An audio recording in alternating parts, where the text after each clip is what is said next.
Hello squirrels and welcome to PPM6TV. Today what it is the best microphone in the world. And when I say that, your thoughts probably fly to a Neumann, a large diaphragm condenser Neumann like, well not like that, like a U47 or in modern terms maybe a U87 or possibly an AKG 414 with a C12. Not like this ULS, but kind of similar, or indeed closely related, the Austrian Audio OC818, which I think is probably the best large diaphragm condenser mic in my collection. And that really is a clue.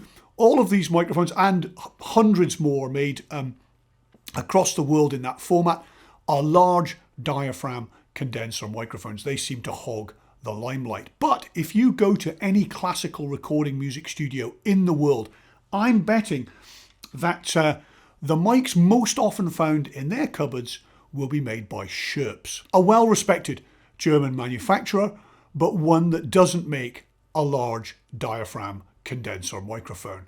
They make small diaphragm condenser microphones. And not just that, they make small diaphragm condenser microphones. Small enough, in fact, to hold in your hand. Yes, I mean in your hand. Look at that. That is the new Schoeps CMC1 amplifier coupled with one of their standard MK4 cardioid capsules.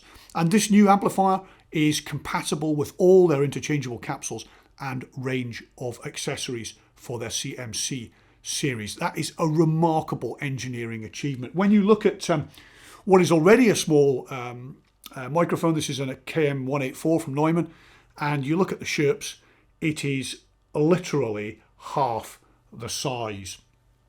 But can anything this small really be the best, or at least one of the best microphones in the world?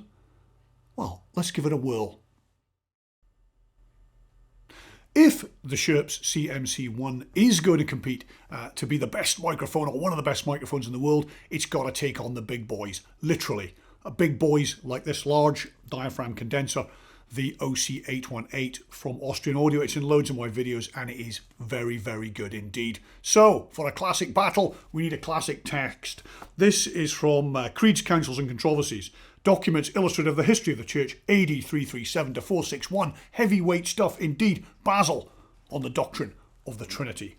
Brace yourselves.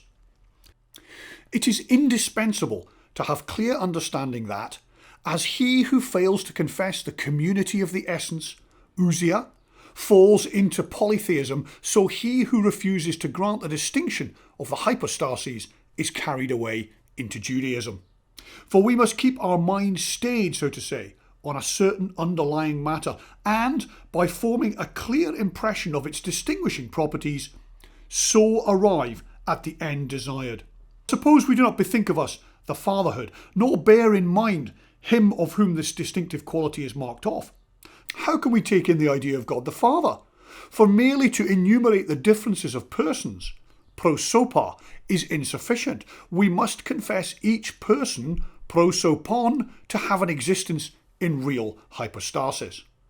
Now, Sibelius did not even deprecate the formation of the process without hypostasis, saying as he did that the same God, being one in matter, to hypokaimenon, was metamorphosed as the need of the moment required, and spoken of now as Father, now as Son, and now as Holy Ghost. The inventors of this unnamed heresy are renewing the old, long extinguished error. Those, I mean, who are repudiating the hypostases and denying the name of the Son of God. They must give over uttering iniquity against God, or they will have to wail with them that deny the Christ. Well, first, I really should apologise to any classical scholars for mangling the Greek there, and secondly to Basil for probably traducing the carefully worded argument that he has put together with my reading. But I hope you did enjoy the comparison, and I wonder if you were able to tell the difference in frequency response between the Schoeps and the OC818. Well, of course, we're not done with the Schoeps yet.